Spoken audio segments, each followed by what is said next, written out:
এই হুজুর অনেক গুরুত্বপূর্ণ আলোচনা করেছেন, ভিডিওটি না টেনে সম্পূর্ণ দেখে যাবেন।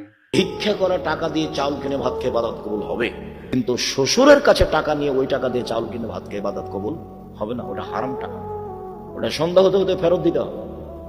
ফাজলামি করো বাপ বেটা, শ্বশুরের মোটরসাইকেল নিয়ে তোমার বাপও চড়ে, তুমিও চড়ো। তোমার বাপকে যদি আমি পশু প্রাণীর চেয়ে খারাপ প্রমাণ করতে না পারি, আমি বক্তব্য দেবো না, এখনই সালাম দিয়ে উঠে যাবো। তোমার বাপের কাছে আমি জিম্মি নই। শ্বশুরের কাছে টাকা নিও না। কেন? শ্বশুরের কাছে টাকা নিয়ে ওই টাকা দিয়ে চাউল কিনে ভাত খেয়ে ইবাদত কবুল হবে না। শ্বশুরের কাছে টাকা নিয়ে ওই টাকা দিয়ে চাউল কিনে ভাত খেয়ে ইবাদত কবুল হবে না। ভিক্ষা করা টাকা দিয়ে চাউল কিনে ভাত খেয়ে ইবাদত কবুল হবে। ভিক্ষা উপার্জনের সবচেয়ে জায়েজ অপছন্দ পথ।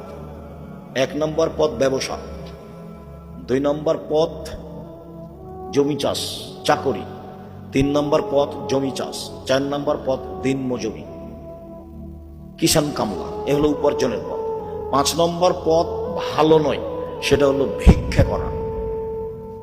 ভিক্ষা করা টাকা দিয়ে চাউল কিনে ভাত খেয়ে ইবাদত কবুল হবে।